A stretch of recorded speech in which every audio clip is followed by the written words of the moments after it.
अस्सलाम वालेकुम। मेरा नाम डॉक्टर अब्बास है। आज मैं आप लोगों के साथ डिस्कस करने जा रहा हूं जो लोग इंटरेस्टेड हैं पॉली क्लिनिक बनाने में, उसके लिए प्री रिक्विजिट क्या है आप लोगों की और पॉली क्लिनिक किन चीजों को माइंड में रख के आपने बनाना है।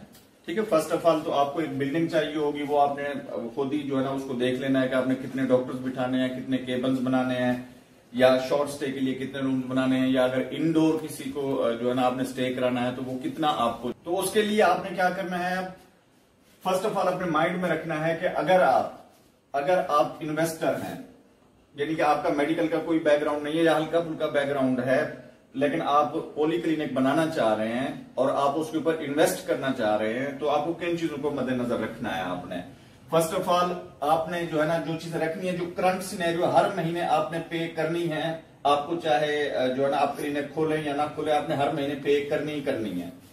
फर्स्ट ऑफ ऑल रेंट हो गया, अगर आपकी रेंटेड बिल्डिंग है, अगर आपकी अपनी है तो फिर तो कोई इश्यू नहीं है आपको, लेकिन अगर जो है ना रेंट पे ली हुई है तो वो हर महीने आपने रेंट पे करना है, वो जितने रेंट पे भी ली हुई है आपने।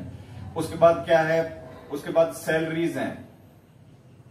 ठीक है, फॉर एग्जांपल आपने एक डॉक्टर हायर किया हुआ है, उसकी सैलरी होगी, ठीक है, डॉक्टर की सैलरी होगी। उसके बाद क्या होंगे, स्टाफ जो होगा उसकी सैलरी होगी। ठीक है, अच्छा, तीसरे नंबर पे क्या आ जाती है, तीसरे नंबर पे कुछ ऐसी चीजें आ जाती हैं जो आपको हर महीने देनी पड़ती है। फॉर एग्जांपल बिजली का बिल है, वो भी आपने देना है, कुछ ना कुछ तो आएगा ही, अगर आप यूज नहीं करते उसको, लेकिन बिजली का बिल आएगा आपका। ठीक है ना, इसी तरह आपने स्वीपर रखा होते हैं, या जो है ना इवन जो है ना एडवर्टाइजमेंट के लिए या मेडिसिन के लिए आपने रखे होते हैं लोग, उनकी सैलरीज आपने पे करनी ही करनी है। अच्छा, उसके बाद क्या आ जाता है, जब ये सारा आप बजटिंग कर लेते हैं कि जी महीने में मुझे फॉर एग्जांपल 1 लाख रुपए चाहिए हैं ये सब काम करने के लिए, यानी बिल्स पे करने के लिए, रेंट पे करने के लिए, या सैलरीज पे करने के लिए मुझे मिनिमम 1 लाख रुपए चाहिए हैं। अब आप क्या अंदाजा लगाओगे कि जी मेरे कितने पेशेंट आने चाहिए हैं तो मेरा 1 लाख जो है ना कवर हो जाए।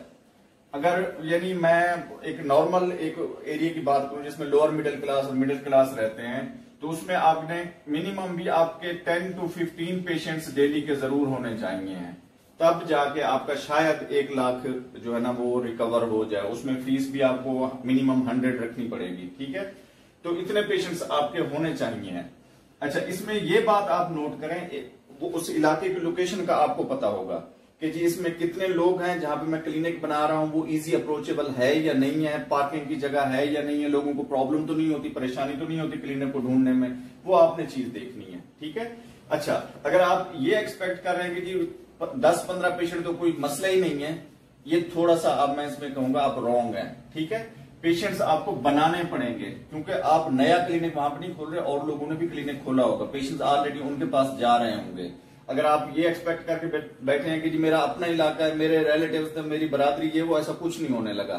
ठीक है, तो आपको अपने पेशेंट्स बनाने होंगे, इसके लिए आपको अच्छी एडवर्टाइजमेंट शुरू में ही करनी पड़ेगी, कम से कम बिल्स बनाने पड़ेंगे पेशेंट्स के, या जितना भी उनको यानी कि आप कंसेशन दे सकें चीजों में उतना आपने देनी, फिर जाके पेशेंट्स बनते हैं। आपके डॉक्टर का रवैया कैसा है, आपके स्टाफ का रवैया कैसा है, बिल्डिंग लोकेशन आपकी कैसी है, ये सारी चीजें मैटर करती हैं इस चीज में। 10 से 15 पेशेंट्स आपके मिनिमम जरूर होने चाहिए 1 लाख की जो है ना वो चीजें पूरी करने के लिए। उसमें क्या आ जाती हैं, आपकी फीस आ जाएगी। ठीक है, इसको जितने भी 15 पेशेंट्स फॉर एग्जांपल आते हैं, 1500 रुपए डेली के आपके ये बन गए, और जो है ना इसको 25 या 26 दिनों से मल्टीप्लाई करते हैं तो इतने हो जाते हैं, अगर संडे आप ऑफ करते हैं तो। उसके बाद फिर मेडिसिन में जो परसेंटेज शेयर बचता है आपको, इसी तरह जो है ना इसमें फिर आ जाती हैं ड्रिप्स आ जाती हैं, स्टिचेस आ जाते हैं, और कोई प्रोसीजर्स इंसिजन एंड ड्रेनेज वाले आ जाते हैं, अल्ट्रासाउंड रखा हुआ है तो वो आ जाते हैं, ईसीजी वाले आ जाते हैं। ठीक है, शॉर्ट स्टे वाले पेशेंट्स आ जाते हैं, उनके साथ सारा कुछ मिला के ना 10 से 15 पेशेंट्स आपके अगर आते हैं तो डेली का 1 लाख रुपया आप आसानी से निकाल सकते हैं, अगर आप इन्वेस्टर हैं तो। ठीक है, इसमें यानी कि आपके खर्चे पूरे होंगे, और ऑलमोस्ट मेरा एक्सपीरियंस ये कहता है 3 मंथ्स में क्लिनिक अपना खर्चा निकालना शुरू कर देता है। ठीक है, 3 महीने आपको थोड़ा सा अपने ऊपर जबर करना पड़ेगा, 3 महीने बाद क्लिनिक अपना खर्चा निकालना शुरू कर देता है। ठीक है, अब आप चाहते हैं कि जी मुझे कब इनकम आना शुरू होगी, वो आप जितना एडवर्टाइज करेंगे क्लिनिक को, ठीक है, और जितनी आपकी अच्छी सर्विसेज होंगी उसी हिसाब से आपके पेशेंट्स बढ़ते जाएंगे। ठीक है, आप कैसे चीजों को कैटर करते हैं, आपका डॉक्टर का रवैया पेशेंट के साथ कैसा है, आपका स्टाफ का रवैया पेशेंट के साथ कैसा है, वो ये चीजें मैटर करती हैं। ठीक है, अच्छा, अब 6 महीने बाद आपकी पेशेंट रेशो मिनिमम कितनी होनी चाहिए? मैं कहता हूं 6 महीने बाद आपकी पेशेंट रेशो 20 जरूर होनी चाहिए, ठीक है, पर डे के हिसाब से 20 पेशेंट, ठीक है। 1 ईयर के बाद आपकी जो है ना ये एवरेज होनी चाहिए 30 पेशेंट्स पर डे के हिसाब से, ठीक है। वो जिस तरह भी आपने करना है वो आप इनको लेके आना है। इसका बेस्ट तरीका क्या है, पेशेंट्स कैसे लेके आने? जैसे पहले मैंने बताया, आपका जो है ना पेशेंट्स के साथ कोऑपरेशन, आपका स्टाफ का रवैया कैसा है उनके साथ। दूसरा, फिर आप एडवर्टाइज जितना करेंगे।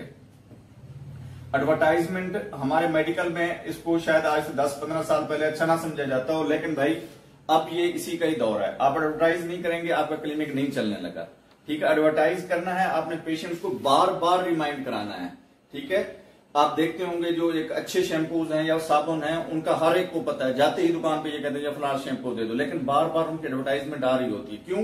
क्योंकि वो नहीं चाहते कि कोई दूसरा एडवर्टाइजर आपके माइंड में फिक्स कर जाए अपनी बात, ठीक है। इसलिए आपने भी एडवर्टाइजमेंट को अपना टूल बनाना है, मेजर टूल पेशेंट रेफरल के लिए, ठीक है, ताकि पेशेंट आपके पास आए, ठीक है। इसके ऊपर मैं दूसरे जो इसके है कि जो आपने एडवर्टाइज कैसे करना है क्लिनिक को, उसके ऊपर मैं नेक्स्ट वीडियो में आपको डिस्कस करूंगा। उम्मीद है ये मालूमाती वीडियो आपको पसंद आई होगी। Thank you.